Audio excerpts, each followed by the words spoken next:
চট্টগ্রাম বিশ্ববিদ্যালয়ে ছাত্রলীগের সভাপতি থেকে 2009 সালে চট্টগ্রামের এমপি হয়ে পান মন্ত্রিত্ব।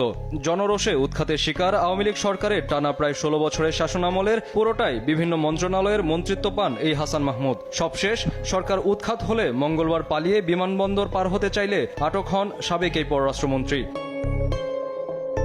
হাসান মাহমুদ আওয়ামী লীগ সরকারের সবচেয়ে বেশি সুবিধাভোগী মন্ত্রী হয়ে কামিয়েছেন কয়েক হাজার কোটি টাকা। চট্টগ্রামে কয়েকশো কোটি টাকায় 3টি 15 তলার বিল্ডিং গড়েন হাসান মাহমুদ। রাজধানীর পিঙ্ক সিটিতেও গড়েন আরও 3টি বাড়ি। এফডিসির পাশে কেনেন শত কোটি টাকা মূল্যের বিশাল বাণিজ্যিক প্লট। শুধু দেশেই সম্পদ গড়েননি, সম্পদ পাচারেও সিদ্ধহস্ত হাসান মাহমুদ। আরব আমিরাত দুবাইয়ের আজমান এলাকার একটি পুরো ল্যান্ড কিনে গড়েন বেশ কয়েকটি বাড়ি।